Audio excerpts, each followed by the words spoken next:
यह कहानी है एक किसान की जो एक दूर गांव में रहता था।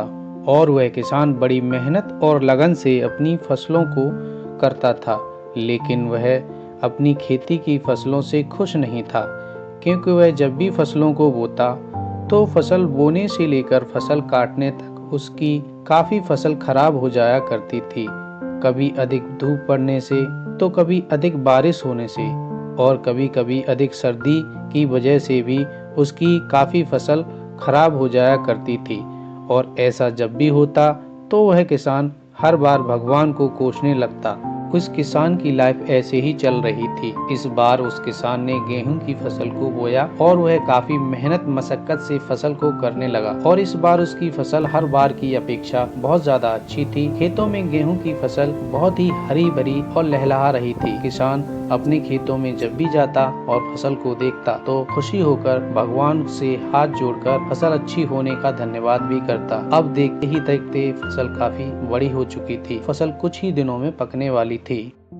एक दिन अचानक से आसमान में काफी घने बादल छाने लगे। इस बार बादल काफी घनघोर थे और कुछ ही देर में धीरे धीरे बरसात होने लगी और मौसम बिगड़ता ही जा रहा था। अब बादलों में बिजली की गड़गड़ाहट भी शुरू हो गई। कुछ देर बारिश होती रही और धीरे धीरे बरसात तेज होने लगी। बारिश बढ़ती ही जा रही थी। बारिश इतनी तेज होने लगी कि देखते ही देखते खेतों में बहुत ज्यादा पानी भर गया। यह बारिश का पानी रुकने का नाम ही नहीं ले रहा था। आज मानो बारिश अपने साथ पूरे गांव को ही बहा ले जाएगी। बारिश के साथ साथ तेज हवाएं भी चल रही थीं और तेज हवाएं देखते ही देखते तूफान जैसी तेज हवाओं में बदल गईं। आसमान में गड़गड़ाहट जा रही थी और अब बारिश के साथ साथ तूफान और ओले भी पड़ने लगे। ओले बहुत ज्यादा पड़ रहे थे और ये रुकने का नाम ही नहीं ले रहे थे और ये पूरा दिन पूरी रात पड़ते ही रहे।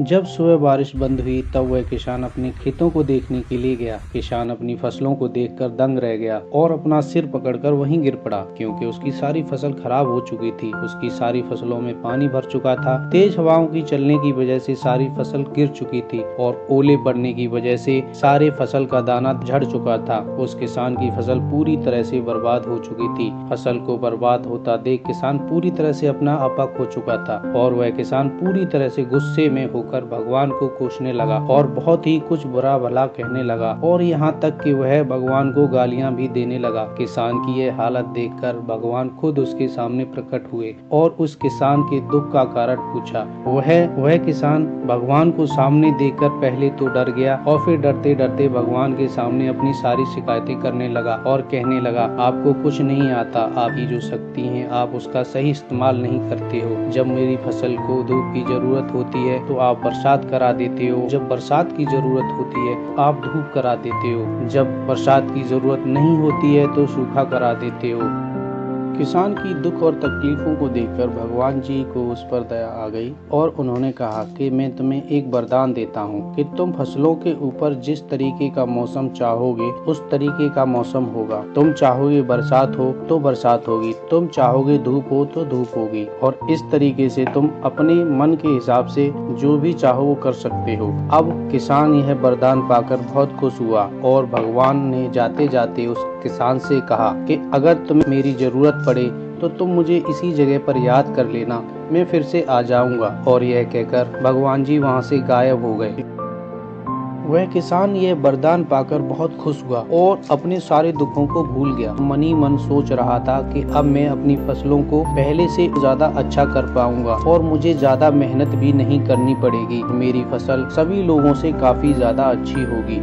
कुछ दिन इंतजार करने के बाद नई फसल बोने का समय आया और किसान ने बड़ी मेहनत और लगन से फसल को अच्छे तरीके से बोया। कुछ ही दिनों में फसल बहुत ही अच्छी तरीके से बड़ी होने लगी। वह किसान हर रोज अपने खेतों को देखने के लिए जाता और खेतों को देखकर बहुत खुश होता, क्योंकि उसकी फसल हर बार की अपेक्षा इस बार बहुत अच्छी और हरी भरी और लहलहा रही थी। क्योंकि फसल को जब भी पानी की जरूरत होती तो वो बरसात करा देता और जब धूप की जरूरत होती तो वो उतनी ही धूप देता फसलों को जितनी फसलों को जरूरत थी। यह वरदान पाकर किसान बहुत खुश था और फसलों को देखकर भगवान से कहता कि देखो आपको तो कुछ नहीं चलाना आता और देखो मैंने कितनी अच्छी तरीके से सभी फसलों को कितना अच्छा हरा भरा कर दिया है, क्योंकि मैं जब भी जरूरत होती है धूप की तो मैं धूप देता हूँ, जब जरूरत होती है बरसात की तो मैं बरसात कराता हूँ। आपको तो ध्यान ही नहीं है किसी चीजों की। मैं फसलों के ऊपर ना तो ओले पड़ने देता हूँ और ना ही तूफान। इस वजह से ना तो किसी किसान की फसल खराब होती है और ना ही भारी नुकसान होता है। फसलों को देखते ही देखते कुछ ही दिनों में फसल पूरी तरह से पक गई। फसलों को देखकर किसान बहुत खुश था और कुछ ही दिनों में वह फसल को काटने के लिए आया और उसने फसलों को काटना शुरू किया। कुछ देर फसल काटने के बाद उसका ध्यान फसल की गेहूं की बाली की तरफ गया और उसने ध्यान दिया कि उसकी फसलों की बाली में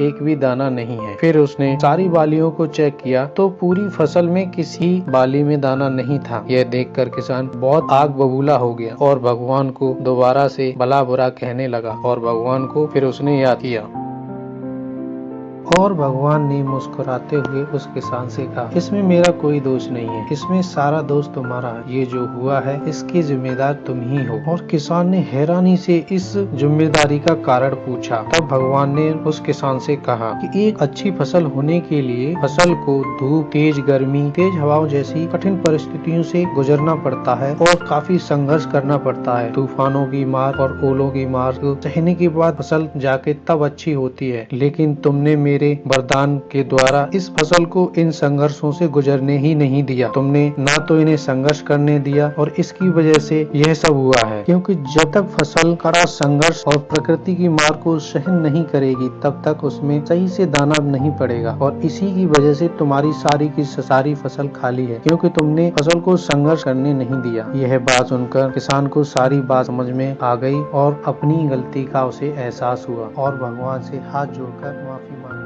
के बाद किसान पहले से ज्यादा मेहनत करने लगा और उसकी फसलें भी काफी अच्छी होने लगी और वह किसान खुशी खुशी रहने लगा। यह कहानी हमें बहुत कुछ सिखाती है। हमें उम्मीद है आप इस कहानी का मतलब समझ गए होंगे। हमें जब भी जीवन में परेशानियां, कठिनाइयां आए तो हमें हिम्मत नहीं हारना चाहिए, क्योंकि यही तो परेशानियां हमें मजबूत बनाती हैं और हमें आगे बढ़ने के लिए स्ट्रॉन्ग बनाती हैं। हमें अपनी कठिनाइयों से हमेशा लड़ते रहना चाहिए और जीवन में कभी भी हार नहीं माननी चाहिए। उम्मीद करता हूँ ये कहानी आपको पसंद आई होगी। तो मिलते हैं एक नई कहानी के साथ, तब तक के लिए धन्यवाद।